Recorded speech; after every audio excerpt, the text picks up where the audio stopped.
ಕನ್ಯಾ ರಾಶಿಯವರಿಗೆ ಜುಲೈ ತಿಂಗಳಲ್ಲಿ 5 ಎಚ್ಚರಿಕೆಗಳನ್ನು ಕೊಡ್ತೀನಿ. ದಯವಿಟ್ಟು ಯಾವುದೇ ಕನ್ಯಾ ರಾಶಿಯವರು ಈ 5 ತಪ್ಪುಗಳನ್ನು ಜುಲೈ ತಿಂಗಳಲ್ಲಿ ಮಾಡಬೇಡಿ. ಮಾಡುವ ಸಾಧ್ಯತೆ ತೀರಾ ಜಾಸ್ತಿ ಕಂಡು ಬರ್ತಾ ಇದೆ.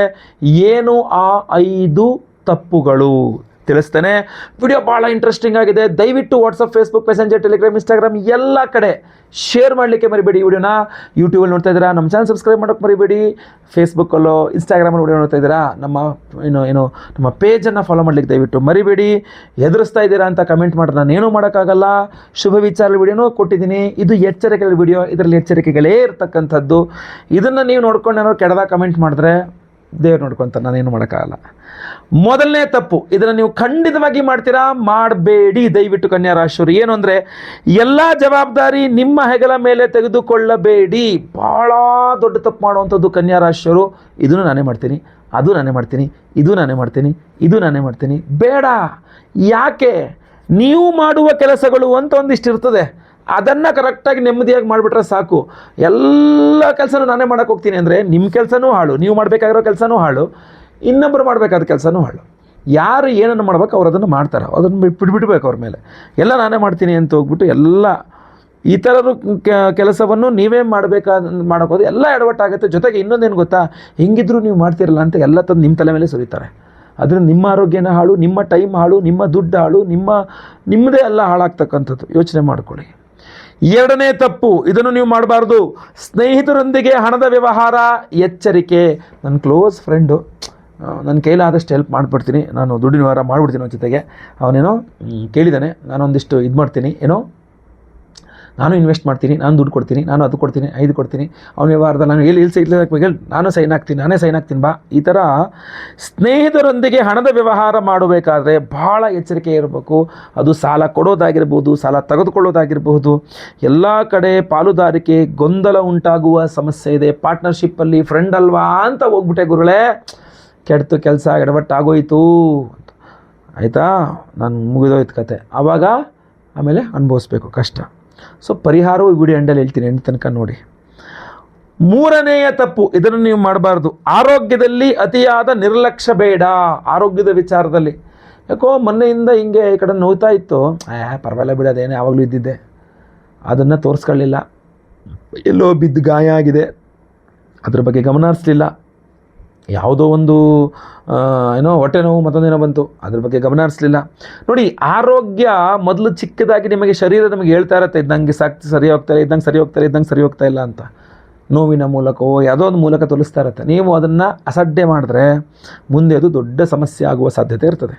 ಸೊ ಆದ್ದರಿಂದ ವಿಶೇಷವಾಗಿ ನೀವು ಆರೋಗ್ಯದ ಬಗ್ಗೆ, ಅದರಲ್ಲೂ ಕುತ್ತಿಗೆ, ನರಗಳು, ಹೊಟ್ಟೆ ಹಾಗೂ ನಿದ್ರೆ, ಈ 4 ಸಂಬಂಧಪಟ್ಟಂತಹ ಆರೋಗ್ಯದ ವಿಚಾರದಲ್ಲಿ ಎಚ್ಚರಿಕೆಯನ್ನು ವಹಿಸಬೇಕು.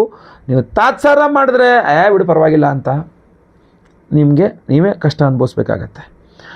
4ನೇ ತಪ್ಪು, ಇದನ್ನು ಸಹ ನೀವು ಮಾಡಬಾರ್ದು. ಹಳೆಯ ವಿಷಯಗಳನ್ನು ಎಳೆದು ತರುವುದನ್ನು ನಿಲ್ಲಿಸಿ. ಜುಲೈ ತಿಂಗಳಲ್ಲಿ ನೀವೇನು ಮಾಡ್ತೀರಾ, ಎಲ್ಲ ಹಳೆ ಮುಗಿದೋಗಿರೋವಂಥ ವಿಚಾರ ಕೆದಕಿ ಮೇಲೆ ಹಾಕೋದು, ಅದನ್ನ ತಗೊಂಬಂದು ಹೇಳೋದು. ನಿಮ್ಮ ಫ್ಯಾಮಿಲಿಯವರಿಗೆಲ್ಲ ಸಿಟ್ಟು ಬರುತ್ತೆ. ಅದು ಆಯಿತು, ಮುಗೀತು, ಹೋಯ್ತು, ಮತ್ತೆ ಅದನ್ನೇ ಹಿಡ್ಕೊಂಡು ಎಷ್ಟು ಸಲ ಹೇಳ್ತಾ ಇರ್ತೀರಾ. ಬಿಟ್ಬಿಡ್ರೆ ಅದನ್ನ ಆಯಿತು, ಮುಗೀತಲ್ಲ, ಮತ್ತೆ ಅದನ್ನೇ ಹೇಳ್ತೀರಾ. ಹೇಳಿದ್ದೀನಿ, ಸೆಟ್ ಮಾಡಿದ್ದೀನಿ ಅಂತ ಮಾತನ್ನ. ಈ ಹಳೆಯ ವಿಚಾರಗಳನ್ನು ಕೆದಕಿ ದೊಡ್ಡ ಮಾಡಿ ಸುಮ್ಮನೆ ಮನೆಯಲ್ಲಿ ನೆಮ್ಮದಿಯನ್ನು ಹಾಳು ಮಾಡಿಕೊಂಡು ಸುಮ್ಮನೆ ಅವ್ರ ಹತ್ರ ನೀವು ಹತ್ರ ಅದು ಸಮಸ್ಯೆ ಆಯಿತು, ಮತ್ತು ಸುಮ್ಮನೆ ಏನೇನೋ ಎಡವಟ್ಟಾಯಿತು. ಹಳೆಯ ವಿಚಾರಗಳನ್ನು ಎಳೆದು ತರೋದನ್ನು ಫಸ್ಟ್ ನಿಲ್ಲಿಸ್ಬೇಕು ನೀವು. ಇಲ್ಲ ಜುಲೈ ತಿಂಗಳು ಎಕ್ಕುಟ್ಟು ಹೋಗ್ಬಿಡ್ತದೆ, ಎಲ್ಲ ಹಾಳಾಗ್ಬಿಡುತ್ತೆ. 5ನೇಯ ಎಚ್ಚರಿಕೆ, ಪ್ರಯಾಣ ಮಾಡುವಾಗ ವಸ್ತುಗಳ ಬಗ್ಗೆ ಎಚ್ಚರವಿರಲಿ. ಮೊಬೈಲ್ ಇರ್ಬೋದು, ಡಾಕ್ಯುಮೆಂಟ್ಸ್ ಇರ್ಬೋದು, ದುಡ್ಡು ಇರ್ಬೋದು, ಬಂಗಾರ ಇರ್ಬೋದು, ಏನೇ ಆಗಿರ್ಬೋದು. ಟ್ರಾವೆಲ್ ಮಾಡ್ತಾ ಇರ್ತೀರ, ಜುಲೈ ತಿಂಗಳಲ್ಲಿ ಟ್ರಾವೆಲ್ ಮಾಡಬೇಕಾದ್ರೆ ವಸ್ತುಗಳನ್ನು ಕಳೆದುಕೊಳ್ಳುವ ಯೋಗ ಫಲಗಳು ಜಾಸ್ತಿ ಇದೆ ನಿಮಗೆ. ಸೊ ಅದರಿಂದಾಗಿ ಹೇಳ್ತಾ ಇದ್ದೀನಿ, ದಯವಿಟ್ಟು ಪ್ರಯಾಣ ಮಾಡುವಾಗ ನಿಮ್ಮ ವಸ್ತುಗಳ ಬಗ್ಗೆ ಜಾಗೃತೆ ವಹಿಸಿ. ನಿರ್ಲಕ್ಷ್ಯ ಬೇಡ. ನೀವು ನಿರ್ಲಕ್ಷ್ಯ ಮಾಡ್ತೀರಾ ಅಂತ ಕಂಡು ಬರ್ತಾ ಇದೆ. ಸೊ ಎಲ್ಲ ತಪ್ಪುಗಳನ್ನು ಮಾಡ್ತೀರಾ. ದಯವಿಟ್ಟು ಕನ್ಯಾ ರಾಶಿಯವರು ಈ ತಪ್ಪುಗಳನ್ನು ಮಾಡಬೇಡಿ. ಪರಿಹಾರ ಭಾಳ ಇಂಪಾರ್ಟೆಂಟ್. ಪರಿಹಾರ ಅದ್ರ ಬಗ್ಗೆ ಸಹ ತಿಳಿಸ್ತೇನೆ ನಿಮಗೆ. ಜೂನ್ 29ನೇ ತಾರೀಕು ಸೋಮವಾರ ಹುಣ್ಣಿಮೆಯ ದಿವಸ, ಅವತ್ತು ವಟಸಾವಿತ್ರಿ ವ್ರತ, ಭೂಮಿ ಪೂರ್ಣಿಮಾ ಅಂತ ಕರೀತಾರೆ. ಬಹಳ ವಿಶೇಷವಾಗಿರ್ತಕ್ಕಂಥ ಪರ್ವದಿನ. ಅವತ್ತಿನ ದಿವಸ ನಮ್ಮ ಯಾಗಶಾಲೆಯಲ್ಲಿ ಲಕ್ಷ್ಮೀನಾರಾಯಣ ಹೃದಯ ಮಂತ್ರ ಹವನವನ್ನು ಮಾಡ್ತಾ ಇದ್ದೇವೆ. ಕಮಲ ಪುಷ್ಪ, ತಾವರೆ ಹೂವುಗಳನ್ನು ಅರಳಿಸಿ ಜೇನುತುಪ್ಪದಲ್ಲಿ ಅದ್ದಿ ಲಕ್ಷ್ಮೀನಾರಾಯಣ ಹೃದಯ ಮಂತ್ರಗಳಲ್ಲಿ ಹೋಮವನ್ನು ಮಾಡ್ತಕ್ಕಂಥ, ಹಾಗೂ ಪಾಯಸ ದ್ರವ್ಯನೂ ಇರುತ್ತೆ. ಅದ್ಭುತವಾಗಿರ್ತಕ್ಕಂಥ ಹೋಮ ಅದು. ಸೊ ಆ ಒಂದು ವಿಶೇಷವಾದ ಹೋಮದಲ್ಲಿ ವಿಶೇಷವಾಗಿರ್ತಕ್ಕಂಥ ಯಶೋವರ್ಧನ ಮಣಿಯನ್ನು ಎನರ್ಜೈಸ್ ಮಾಡಿ ಕೊಡ್ತಾ ಇದ್ದೇವೆ. ಇಷ್ಟೇ ಅಲ್ಲ, ಈ ಯಶೋವರ್ಧನ ಮಣಿಯನ್ನು ಶಕ್ತಿಪೀಠವಾದಂತಹ, ನಮಗೆ ಅಷ್ಟಾದಶ ಶಕ್ತಿಪೀಠಗಳಲ್ಲಿ ಒಂದಾದಂತಹ ಕೊಲ್ಹಾಪುರ ಶ್ರೀ ಮಹಾಲಕ್ಷ್ಮಿಯ ಸನ್ನಿಧಾನ, ಆ ಸನ್ನಿಧಾನಕ್ಕೆ ಯಶೋವರ್ಧನ ಮಣಿಗಳನ್ನು ತೆಗೆದುಕೊಂಡು ಹೋಗಿ ಅಲ್ಲಿಯೇ ನಾನು ಈ ಒಂದು ಯಶೋವರ್ಧನ ಮಣಿಗಳನ್ನು ದೇವಿಯ ಚರಣಾರವಿಂದಗಳಲ್ಲಿ ಇಟ್ಟಿಸ್ಕೊಂಡು ಅಲ್ಲಿ ಕುಂಕುಮಾರ್ಚನೆ ಮಾಡಿಸಿ ಫಲಪಂಚಾಮೃತ ಅಭಿಷೇಕ ಮಾಡಿಸಿ, ಅದೆಲ್ಲ ಅಲ್ಲಿ ವಿಡಿಯೋ ತೆಗಿಲಿಕ್ಕಾಗಲ್ಲ, ಬಟ್ ಫೋಟೋಸ್ ತೆಗೆದಿದ್ದೇನೆ. ಈ ವಿಡಿಯೋ ಎಂಡಲ್ಲಿ ಅದನ್ನು ಹಾಕಲಿಕ್ಕೆ ಅಥವಾ ಸ್ಕ್ರೀನ್ ಮೇಲೆ ಹಾಕಲಿಕ್ಕೆ ಪ್ರಯತ್ನವನ್ನು ಮಾಡ್ತೇನೆ. ಅಲ್ಲಿ ಶಕ್ತಿಪೀಠದಲ್ಲಿ ಕೊಲ್ಹಾಪುರ ಮಹಾಲಕ್ಷ್ಮಿ ಸನ್ನಿಧಾನದಲ್ಲಿ ಎನರ್ಜೈಸ್ ಆಗಿ ಬಂದಂಥ ಈ ಯಶೋವರ್ಧನ ಮಣಿಯನ್ನು ಮತ್ತೆ ಪುನಃ ಜೂನ್ 29 ಪೌರ್ಣಿಮಾ ಸೋಮವಾರದ ದಿವಸ ನಮ್ಮ ಯಾಗಶಾಲೆಯಲ್ಲಿ ಇಟ್ಟು ಮತ್ತೆ ಪುನಃ ಎನರ್ಜೈಸ್ ಮಾಡ್ತಾ ಇದ್ದೇವೆ. ಹಾಗೂ ಲಕ್ಷ್ಮೀನಾರಾಯಣ ಹೃದಯ ಹೋಮದಲ್ಲಿ ಇದು ಎನರ್ಜೈಸ್ ಮಾಡ್ತಾ ಇದ್ದೇವೆ. ಇದರ ಜೊತೆಯಲ್ಲಿ ಅವತ್ತು ಭೂಮಿ ಪೂರ್ಣಿಮಾ ಆದ್ದರಿಂದಾಗಿ 2 ವಿಶೇಷವಾದ ಹೋಮಗಳನ್ನು ಮಾಡ್ತಾ ಇದ್ದೇವೆ. ಒಂದು ವಾಸ್ತು ಹೋಮ, ಇನ್ನೊಂದು ಭೂವರಾಹಸ್ವಾಮಿಯ ಹೋಮ. ಭೂಮಿ ಪೂರ್ಣಿಮಾ, ಭೂವರಾಹಸ್ವಾಮಿಯ ಹೋಮ ಹಾಗೂ ಯಶೋವರ್ಧನ ಮಣಿ. ನೋಡಿ, ನಿಮ್ಮ ಯಾವುದೇ ಭೂಮಿಗೆ ಸಂಬಂಧಪಟ್ಟ ಸಮಸ್ಯೆಗಳಿರಲಿ, ಬಾಡಿಗೆ ಮನೆಯಿರಲಿ, ಸ್ವಂತ ಮನೆಯಿರಲಿ, ಆ ಮನೆಯಲ್ಲಿ ವಾಸ್ತು ಸರಿ ಇಲ್ವಾ, ವಾಸ್ತು ಹೋಮವನ್ನು ಮಾಡಿ ಈ ಯಶೋವರ್ಧನ ಮಣಿಯನ್ನು ಎನರ್ಜೈಸ್ ಮಾಡಿ ಕೊಡ್ತಾ ಇರ್ತಕ್ಕಂಥದ್ದು. ಅಥವಾ ಭೂಮಿ ವ್ಯವಹಾರ ಮಾಡ್ತಾ ಇದ್ದೀರಾ, ನೀವೇ ರಿಯಲ್ ಎಸ್ಟೇಟ್ ಮಾಡ್ತಾ ಇದ್ದೀರಾ, ಅಥವಾ ಯಾವುದೋ ಭೂಮಿಯನ್ನು ಖರೀದಿ ಮಾಡಬೇಕು ಅಂತ ಪ್ರಯತ್ನ ಮಾಡ್ತಾ ಇದ್ದೀರಾ, ಸೈಟೋ ಭೂಮಿನೋ ಖರೀದಿ ಮಾಡಬೇಕು, ತೋಟ ಖರೀದಿ ಮಾಡಬೇಕಂತ ಪ್ರಯತ್ನ ಮಾಡ್ತಾ ಇದ್ದೀರಾ, ಅಥವಾ ಸೇಲ್ ಮಾಡಬೇಕು ಅಂತ ಪ್ರಯತ್ನ ಮಾಡ್ತಾ ಇದ್ದೀರಾ, ಅಥವಾ ವ್ಯವಹಾರ ಮಾಡಿಸಬೇಕು ಅಂತ ಕೂತ್ಕೊಂಡಿದ್ದೀರಾ ಬ್ರೋಕರ್ ಆಗಿ, ಏನೇ ಆಗಿರಲಿ, ಭೂಮಿ ಪೂರ್ಣಿಮಾ ದಿವಸ ನಮ್ಮ ಭೂವರಾಹಸ್ವಾಮಿಯ ಹೋಮದಲ್ಲಿ ಎನರ್ಜೈಸ್ ಆಗುತ್ತೆ. ಮನೆ ದೋಷ ಪರಿಹಾರಕ್ಕೆ ವಾಸ್ತು ಹೋಮದಲ್ಲಿ ಎನರ್ಜೈಸ್ ಆಗುತ್ತೆ. ಬಹಳ ಅದ್ಭುತವಾಗಿರತಕ್ಕಂಥದ್ದು, ಅದನ್ನು ಮಾಡ್ತಾ ಇದ್ದೇವೆ. ಜೊತೆಗೆ ಸಂತಾನದವರಿಗೆ ಸಂತಾನ ಆಗಬೇಕು ಅಂಥೇಳಿ, ಸಂತಾನ ಇರುವವರಿಗೆ ಮಕ್ಕಳ ವಿಚಾರದಲ್ಲಿ ಅನುಕೂಲವಾಗಬೇಕು ಅಂತ ಸಂತಾನ ಗೋಪಾಲಕೃಷ್ಣ ಹೋಮವನ್ನು ಮಾಡ್ತಾ ಇದ್ದೇವೆ. ನಿಮ್ಮೆಲ್ಲರ ಸರ್ಪದೋಷಗಳ ಪರಿಹಾರಕ್ಕೆ ಆಶ್ಲೇಷ ಬಲಿ ಪೂಜೆ ಸರ್ಪಶಾಂತಿ ಹೋಮವನ್ನು ಮಾಡ್ತಾ ಇದ್ದೇವೆ. ಸರ್ಪಶಾಪಾತ್ ಕುಲಕ್ಷಯ, ಸಂತಾನ ದೋಷ ಆಗ್ತಾ ಇದೆ, ಮಕ್ಕಳಾಗ್ತಾ ಇಲ್ಲ ಸರ್ಪದೋಷ, ಮದುವೆನೇ ಆಗ್ತಾ ಇಲ್ಲ ಸರ್ಪದೋಷ, ಮನೆ ಕಟ್ಟಕ್ಕಾಗ್ತಾ ಇಲ್ಲ ಸರ್ಪದೋಷ, ಜೀವನದಲ್ಲಿ ಅಭಿವೃದ್ಧಿ ಆಗ್ತಾ ಇಲ್ಲ, ಉದ್ಯೋಗ ವ್ಯಾಪಾರ ವ್ಯವಹಾರಗಳಲ್ಲಿ ಅಭಿವೃದ್ಧಿ ಆಗ್ತಾ ಇಲ್ಲ ಸರ್ಪದೋಷ, ಯಾವುದೇ ಇದ್ರೂ ಪರಿಹಾರಕ್ಕೆ ಸರ್ಪದೋಷಕ್ಕೆ ಆಶ್ಲೇಷ ಬಲಿ ಪೂಜೆ ಸರ್ಪಶಾಂತಿ ಹೋಮವನ್ನು ಮಾಡ್ತಾ ಇದ್ದೇವೆ.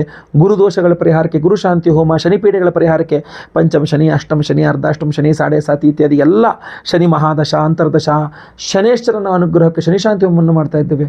ಗುರು ಬಲಪ್ರಾಪ್ತಿಗೆ ಗುರುಶಾಂತಿ ಹೋಮವನ್ನು ಮಾಡ್ತಾ ಇದ್ದೇವೆ. ನವಗ್ರಹಗಳ ದೋಷ ಪರಿಹಾರಕ್ಕೆ ನವಗ್ರಹ ಶಾಂತಿ ಹೋಮಗಳನ್ನು ಮಾಡ್ತಾ ಇದ್ದೇವೆ. ಈ ಎಲ್ಲ ಹೋಮಗಳನ್ನು ಮಾಡಿ ವಿಶೇಷವಾಗಿ ಈ ಯಶೋವರ್ಧನ ಮಣಿಯನ್ನು ಎನರ್ಜೈಸ್ ಮಾಡಿ ಕೊಡ್ತಾ ಇದ್ದೇವೆ. ಇದಿಷ್ಟು ಹೋಮಗಳಲ್ಲಿ. ಹಾಗೂ ಇದಕ್ಕಿನ್ನ ಪೂರ್ವ ನಾವು ಕೊಲ್ಹಾಪುರ ಶ್ರೀ ಮಹಾಲಕ್ಷ್ಮಿ ಸನ್ನಿಧಾನ ಶಕ್ತಿಪೀಠದಲ್ಲಿ ಇದನ್ನು ಇಟ್ಟು ಎನರ್ಜೈಸ್ ಮಾಡ್ಕೊಂಡು ತಗೊಬಂದು ಮತ್ತೆ ಪುನಃ 29ನೇ ತಾರೀಕು ಹುಣ್ಣಿಮೆ ವಟಸಾವಿತ್ರಿ ವ್ರತ ಭೂಮಿ ಪೂರ್ಣಿಮಾ ದಿವಸ ಮತ್ತೆ ಪುನಃ ಈ ಎಲ್ಲ ಹೋಮಗಳು, ಲಕ್ಷ್ಮೀನಾರಾಯಣದ ಹೋಮ, ಆಮೇಲೆ ವಾಸ್ತು ಹೋಮ, ಭೂವರಾಹಸ್ವಾಮಿ ಹೋಮ, ಸಂತಾನ ಗೋಪಾಲಕೃಷ್ಣ ಹೋಮ, ಆಶ್ಲೇಷ ಬಲಿ ಪೂಜೆ, ಸರ್ಪಶಾಂತಿ ಹೋಮ, ಗುರುಶಾಂತಿ, ಶನಿಶಾಂತಿ ಸಹಿತ ಮಹಾನವಗ್ರಹ ಶಾಂತಿ ಹೋಮಗಳು ಇದನ್ನು ಎನರ್ಜೈಸ್ ಮಾಡಿ ಕೊಡ್ತಾ ಇದ್ದೇವೆ.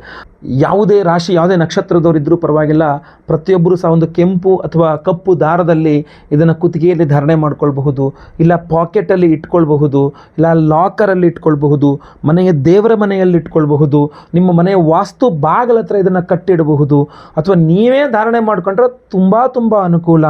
ಪ್ರತಿಯೊಬ್ಬರೂ ಸಹ ಆ ಲಕ್ಷ್ಮೀನಾರಾಯಣರ ಅನುಗ್ರಹ ಪ್ರಾಪ್ತಿಗೋಸ್ಕರ ಸಾಲ ಬಾಧೆಗಳು ಇತ್ಯಾದಿ ಯಾವುದೇ ಆರ್ಥಿಕ ಬಾಧೆಗಳ ಪರಿಹಾರಕ್ಕೆ ಪ್ರತಿಯೊಬ್ಬರು ನಿಮ್ಮ ಪಾಕೆಟಲ್ಲಿ ಇಟ್ಕೊಳ್ಬೋದು. ಯಾಕೆಂದರೆ ಕೊಲ್ಹಾಪುರ ಶ್ರೀ ಮಹಾಲಕ್ಷ್ಮಿಯ ಸನ್ನಿಧಾನದಿಂದ ಇದನ್ನು ತೊಗೊಂಬಂದಿದ್ದೇನೆ. ಇಟ್ಟು ಪೂಜೆ ಮಾಡಿಸ್ಕೊಂಡು ಇಲ್ಲಿಂದ ತೊಗೊಂಡು ಹೋಗಿ ಅಲ್ಲಿ ಇಟ್ಟು ಪೂಜೆ ಮಾಡಿಸ್ಕೊಂಡು ವಾಪಸ್ ತೊಗೊಂಬಂದಿದ್ದೇನೆ, ಆಯ್ತಲ್ವಾ. ಸೊ ಪ್ರತಿಯೊಬ್ಬರಿಗೂ ಎಲ್ಲ ಹೋಮಗಳ ಭಸ್ಮ, ನಾಗಾರಾಧನೆ, ಅರಿಶಿನ ಪ್ರಸಾದ ಸಹಿತ ಕೊಲ್ಹಾಪುರ ಮಹಾಲಕ್ಷ್ಮಿಯ ಸನ್ನಿಧಾನದಲ್ಲಿ ಕುಂಕುಮಾರ್ಚನೆ ಮಾಡಿಸಿದ ಕುಂಕುಮ ಪ್ರಸಾದವೂ ಸಹ ಇದ್ರ ಜೊತೆಗೆ ನಾನು ಕಳಿಸ್ಕೊಡ್ತೇನೆ ಸ್ಪೀಡ್ ಪೋಸ್ಟಲ್ಲಿ. ಸಂಕಲ್ಪ ಸೇವೆಗೆ ಹೆಸರು ಕೊಟ್ಕೊಳ್ಳಿ. ಸ್ಕ್ರೀನ್ ಮೇಲೆ ಕೊಡುವಂಥ ನಂಬರ್ಗೆ ನಿಮ್ಮ ಹೆಸರು, ಗೋತ್ರ ಗೊತ್ತಿದ್ರೆ, ನಕ್ಷತ್ರ ಗೊತ್ತಿದ್ರೆ, ರಾಶಿ ಗೊತ್ತಿದ್ರೆ, ಹಾಗೂ ನಿಮ್ಮ ವಿಳಾಸಗಳನ್ನು ಬೇಗ ವಾಟ್ಸಪ್ ಮಾಡ್ಕೊಳ್ಳಿ. ಲೈವಲ್ಲಿ ನಿಮ್ಮ ಹೆಸರು ಸಂಕಲ್ಪ ಆಗುತ್ತೆ. ಅವತ್ತೊಂದು ದಿವಸ ಬೆಳಗ್ಗೆ ಲೈವಲ್ಲಿ ನಾನೇ ನಿಮ್ಮ ಹೆಸರು ಸಂಕಲ್ಪ ಮಾಡ್ತೇನೆ. ನಿಮ್ಮೆಲ್ಲರ ಹೆಸರು ಹೆಸರು ಸಂಕಲ್ಪ ಆಗೋದು ಲೈವಲ್ಲಿ ನೀವು ನೋಡ್ಕೊಳ್ಬಹುದು, ಕೇಳಿಸ್ಕೊಳ್ಬಹುದು. ಆ ರೀತಿ ಎಲ್ಲ ಹೋಮಗಳ ಭಸ್ಮ, ನಾಗಾರಾಧನೆ, ಅರ್ಶನ ಪ್ರಸಾದ, ಕುಂಕುಮಾರ್ಚನೆ, ಕೊಲ್ಲಾಪುರ ಮಹಾಲಕ್ಷ್ಮಿಯ ಕುಂಕುಮಾರ್ಚನೆ ಮಾಡಿದ ಕುಂಕುಮ ಪ್ರಸಾದ ಸಹಿತ ಎಲ್ಲದನ್ನು ಸಹ ನಾವು ನಿಮಗೆ ಸ್ಪೀಡ್ ಪೋಸ್ಟ್ ಮೂಲಕ ನಾವು ಕಳುಹಿಸಿ ಕೊಡಲಿದ್ದೇವೆ. ಇವತ್ತಲ್ವಾ ಸ್ಕ್ರೀನ್ ಮೇಲೆ ಕಾಣೋ ನಂಬರ್ಗೆ ಬೇಗ ಬೇಗ ವಾಟ್ಸಪ್ ಮಾಡ್ಕೊಳ್ಳಿ, ಕಾಲ್ ಮಾಡ್ಕೊಳ್ಳಿ. ಒಳ್ಳೆಯದಾಗಲಿ. ವಿಡಿಯೋ ಇಷ್ಟ ಆದರೆ ದಯವಿಟ್ಟು ಲೈಕ್ ಮಾಡ್ಲಿಕ್ಕೆ ಮರಿಬೇಡಿ. ಪ್ರತಿಯೊಬ್ಬರಿಗೂ ನಾನು ಆಗಲೇ ಹೇಳ್ದಂಗೆ ವಿಡಿಯೋನ ಶೇರ್ ಮಾಡಿ. WhatsApp, Facebook, messenger, Telegram, Instagram ಎಲ್ಲ ಕಡೆ ಸಾಮಾಜಿಕ ಜಾಲತಾಣಗಳಲ್ಲಿ ವಿಡಿಯೋನ ಶೇರ್ ಮಾಡಿಬಿಡಿ. ಹಾಗೂ ಏನಾದರೂ ವಿಶೇಷ ಪ್ರಶ್ನೆಗಳಿದ್ದರೆ ದಯವಿಟ್ಟು ಕಮೆಂಟ್ ಮಾಡಿ. ಒಳ್ಳೆಯದಾಗಲಿ. ಮುಂದಿನ ವಿಡಿಯೋದಲ್ಲಿ ಮತ್ತೆ ಪುನಃ ಭೇಟಿ ಮಾಡ್ತೇನೆ. ಲೋಕ ಸಮಸ್ತ ಸುಖಿನೋ ಭವಂತು. ನಾರಾಯಣ ನಾರಾಯಣ ನಾರಾಯಣ. ವೀಕ್ಷಕರೇ, ಅಷ್ಟಾದಶ ಶಕ್ತಿ ಪೀಠಗಳಲ್ಲಿ ಪ್ರಮುಖವಾದ ಸನ್ನಿಧಾನ ಕೊಲ್ಹಾಪುರ ಶ್ರೀ ಮಹಾಲಕ್ಷ್ಮಿಯ ಸನ್ನಿಧಾನದಲ್ಲಿ ಜ್ಯೇಷ್ಠ ಶುಕ್ಲ ಪಂಚಮಿ ಅಂದರೆ ಶುಕ್ರವಾರದಂದು ಆ ಸನ್ನಿಧಾನದಲ್ಲಿಯೇ ಸ್ವತಃ ನಾನು ಹೋಗಿ ದರ್ಶನ ಮಾಡಿ ಅಮ್ಮನವರ ಸನ್ನಿಧಾನದಲ್ಲಿ ಅಮ್ಮನವರಿಗೆ ಫಲಪಂಚಾಮೃತ ಅಭಿಷೇಕಾದಿಗಳನ್ನು ಮಾಡಿಸಿ, ಹಾಗೂ ವಿಶೇಷವಾಗಿ ಸನ್ನಿಧಾನದ ಒಳಗೆ ಅಮ್ಮನವರ ಮೂಲ ಬಿಂಬದ ಚರಣಾರವಿಂದಗಳಲ್ಲಿ ಈ ಒಂದು ವಿಶೇಷವಾದಂತಹ ಯಶೋವರ್ಧನ ಮಣಿಗಳನ್ನು ಇಟ್ಟು ಅಭಿಮಂತ್ರಣೆ ಮಾಡಿಕೊಂಡು ತರಲಾಗಿದೆ. ಮೊದಲು ನೀವು ಫೋಟೋದಲ್ಲಿ ನೋಡುವಂತೆ, ಯಾಕೆಂದ್ರೆ ಅಲ್ಲಿ ವಿಡಿಯೋ ಮಾಡುವ ಅವಕಾಶ ಇರಲಿಲ್ಲ, ಅದರಿಂದ ಫೋಟೋಸ್ ಮಾತ್ರ ತೆಗೆದುಕೊಂಡಿದ್ದೇನೆ. ಅದೇ ರೀತಿಯಲ್ಲಿ ಫಲಪಂಚಾಮೃತ ಅಭಿಷೇಕವನ್ನ ಮಾಡಿ ಕುಂಕುಮಾರ್ಚನೆಯನ್ನ ಮಾಡಿಸಿಕೊಂಡು ನಂತರ ಆ ಯಶೋವರ್ಧನ ಮಣಿಗಳನ್ನು ತೆಗೆದುಕೊಂಡು ಗರ್ಭಗುಡಿಯ ಒಳಗಡೆ ಹೋಗಿ ಅಮ್ಮನವರ ಚರಣಾರವಿಂದಗಳಲ್ಲಿ ಅಲ್ಲಿ ಯಶೋವರ್ಧನ ಮಣಿಗಳನ್ನು ಇರಿಸಿ ಎನರ್ಜೈಸ್ ಮಾಡಿಕೊಂಡು ಅಲ್ಲಿಂದ ತಂದಿದ್ದೇನೆ. ಸೊ ಅದೆಲ್ಲದೂ ಸಹ ನಿಮಗೆ ಈ ಫೋಟೋಗಳಲ್ಲಿ ನೀವು ಕಾಣಬಹುದಾಗಿದೆ. ಎಲ್ಲರಿಗೂ ಸಹ ಒಳ್ಳೆಯದಾಗಲಿ. ಯಶೋವರ್ಧನ ಮಣಿ ಬೇಕಾಗಿರತಕ್ಕಂಥವ್ರು ಕೂಡಲೇ ಸಂಕಲ್ಪ ಸೇವೆಗೆ ಹೆಸರನ್ನು ಕೊಟ್ಟುಕೊಳ್ಳಿ. ಒಳ್ಳೆಯದಾಗಲಿ. ನಮಸ್ಕಾರ. ಕೊಲ್ಲಾಪುರ ಮಹಾಲಕ್ಷ್ಮಿಯ ಸನ್ನಿಧಾನದಲ್ಲಿ ಇವತ್ತು ಬೆಳಗ್ಗೆ ತುಂಬ ಚೆನ್ನಾಗಿ ದರ್ಶನ ಆಯಿತು, ಪೂಜೆ ಆಯಿತು. ನಮ್ಮ ವಿಶೇಷ ಹುಣ್ಣಿಮೆಯ ಒಂದು ಸಂಕಲ್ಪ ಸೇವಾ ಪ್ರಸಾದಗಳನ್ನು ಮೂಲ ಗರ್ಭಗುಡಿಯ ಅಲ್ಲೇ ದೇವಿಯ ಚರಣಗಳಲ್ಲಿ ಇಟ್ಟು ನಮಸ್ಕಾರ ಮಾಡಿಕೊಂಡು ಅಲ್ಲಿಂದ ಪ್ರಸಾದವನ್ನು ತಗೊಂಬರಲಾಗಿದೆ. ಜೊತೆಗೆ ಇಲ್ಲೇ ಅದನ್ನು ಇಟ್ಟು ಅಭಿಷೇಕ ಪೂಜೆಗಳನ್ನೆಲ್ಲ ಮಾಡಲಾಗಿದೆ. ಎಲ್ಲ ಕಡೆ ಕ್ಯಾಮ್ರಾ ಅಲವ್ ಇಲ್ಲ ಒಳಗಡೆ, ಸೊ ಅದರಿಂದ ತೋರಿಸ್ಲಿಕ್ಕಾಗಲಿಲ್ಲ. ಬಟ್ ಕೆಲವಿಷ್ಟು ಫೋಟೋಸ್ ತೊಗೊಂಡಿದ್ದೇನೆ, ಆ ಫೋಟೋಸ್ನೆಲ್ಲ ತೋರಿಸ್ತೇನೆ. ಹಾಗೂ ದೇವಿಯ ದರ್ಶನವನ್ನು ಸಹ ನಿಮಗೆ ಮಾಡಿಸ್ತೇನೆ. ಅದೇ ರೀತಿಯಲ್ಲಿ ಸಂಕಲ್ಪ ಸೇವೆಗೆ ಹೆಸರು ಕೊಡೋರೆಲ್ಲ ಖಂಡಿತವಾಗಿ ಬೇಗ ಕೊಡಬಹುದಾಗಿರ್ತದೆ. ಹುಣ್ಣಿಮೆಗೆ ವಿಶೇಷವಾಗಿರ್ತಕ್ಕಂಥ ಲಕ್ಷ್ಮೀನಾರಾಯಣ ಹೃದಯ ಹೋಮವನ್ನು ಮಾಡಿ ಕಮಲ ಪುಷ್ಪಗಳಲ್ಲಿ ಹಾಗೂ ವಿಶೇಷವಾಗಿರತಕ್ಕಂಥ ಪ್ರಸಾದವನ್ನು ಕೊಡ್ತಾ ಇದ್ದೇವೆ. ಆ ಪ್ರಸಾದ ಮಣಿಗಳನ್ನು ಇಲ್ಲಿ ತಂದು ಎನರ್ಜೈಸ್ ಮಾಡಿಸಿಕೊಂಡು ಮತ್ತೆ ಪುನಃ ನಮ್ಮ ಯಾಗಶಾಲೆಗೆ ತಗೊಂಡು ಬಂದು ಅಲ್ಲಿ ಮತ್ತೆ ಪುನಃ ಹೋಮ ಮಾಡಿ ನಿಮಗೆ ಕಳಿಸ್ಕೊಡುವಂಥದ್ದಾಗಿರ್ತದೆ. ಸೊ ದಯವಿಟ್ಟು ಪ್ರತಿಯೊಬ್ಬರೂ ಸಹ ಸಂಕಲ್ಪ ಸೇವೆ ಕೊಟ್ಕೊಳ್ಳಿ. ಸ್ಕ್ರೀನ್ ಮೇಲೆ ಕೊಡೋ ನಂಬರ್ಗೆ ವಾಟ್ಸಪ್ ಮಾಡ್ಕೊಳ್ಳಿ ಅಥವಾ ಕರೆ ಮಾಡ್ಕೊಳ್ಳಿ. ನಮಸ್ಕಾರ.